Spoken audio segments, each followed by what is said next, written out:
ফেসিবাদী ব্যবস্থার বিলোপ এবং নতুন রাজনৈতিক বন্দোবস্ত, এবং সেই ঘোষণাটি যিনি দিয়েছিলেন জনাব নাহিদ ইসলাম এনসিপির আহ্বায়ক, উনি আপনাদের সামনে উপস্থিত আছেন। এর পরবর্তীতে শেখ হাসিনা বাংলাদেশ থেকে পালিয়ে গিয়েছিল গণ অভ্যুত্থানের মাধ্যমে, এবং এই গণ অভ্যুত্থানে আমাদের যে এক দফা দাবি ছিল ফেসিবাদী ব্যবস্থার বিলোপ এবং নতুন রাজনৈতিক বন্দোবস্ত, এটা অধরা রয়ে গিয়েছে। এবং পরবর্তীতে যখন একটি সরকার গঠন হয়েছিল, আমরা 3টা এজেন্ডা নিয়ে এই সরকারের কাজ শুরু করেছিল। সেই সরকারের মধ্যে জনাব নাহিদ ইসলাম উপদেষ্টা হিসেবে ছিলেন। একটি হলো সংস্কার, আরেকটি হলো বিচার, আরেকটি হলো একটি সুষ্ঠু নির্বাচন। তখন অনেকে বলাবলি করেছিল যে এই সরকারের নির্বাচনের কোনো মন মানসিকতা নেই, কিন্তু সব জল্পনার অল্পনার রহস্যকে আমরা এক পাশ কাটিয়ে আমরা বলেছিলাম যে সংস্কার এবং বিচার, এরপরে আমরা ইলেকশনে ফোকাস করব।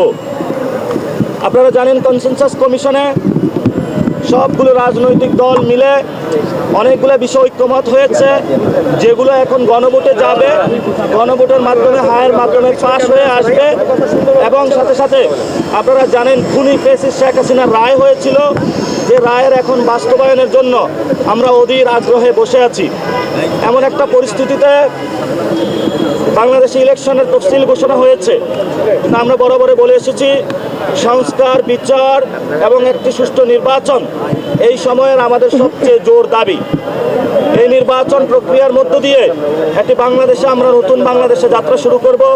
সেই নির্বাচন প্রক্রিয়া আপনারা দেখতে পেয়েছেন ইতিমধ্যে শুরু হয়েছে। আমরা একটি জোট গঠন করেছি, যেই জোটের নাম হলো ঐক্যবদ্ধ বাংলাদেশ। এই জোটের মধ্যে জামায়াত ইসলামী, এনসিপি, খেলাফত মজলিস থেকে আরও অন্যান্য দলগুলো রয়েছে, 10টি দল রয়েছে। আর অন্যদিকে আমরা আমাদের কর্মসূচির মধ্যে নিয়েছি আমরা গণভোটে হাঁকে জিতিয়ে নিয়ে আসব। তা আমাদের এই জোটেরই জাতীয় নাগরিক পার্টি আজকে তাদের নির্বাচনী যাত্রা শুরু করছে, এবং এই নির্বাচনী যাত্রা আপনারা জানেন যে এখানে শহীদ সোহরাওয়ার্দী, যিনি এখানে বঙ্গভূমির রাজনীতির দিকপাল হিসাবে ছিলেন, শেরে বাংলা যিনি কৃষক প্রজা পার্টির মাধ্যমে জমিদারি প্রথা উচ্ছেদ করেছিলেন, আমরা এই দুইজনের কবর জিয়ারত করে আমাদের নির্বাচনী যে যাত্রা জাতীয় নাগরিক পার্টির, এটা শুরু করতে যাচ্ছে ইনশাআল্লাহ। আমাদের ইতিমধ্যেই কবর জিয়ারত সম্পূর্ণ হয়েছে। আমরা এরপরে শহীদ ওসমান হাদির কবর জিয়ারত করব।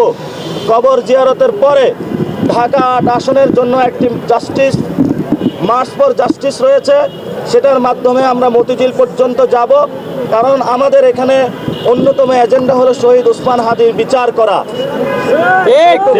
জায়গা থেকে আমরা একটু পরেই আপনাদের সামনে আমাদের জাতীয় নাগরিক পার্টি এনসিপি জনাব নাহিদ ইসলাম প্রেস ব্রিফ করবেন।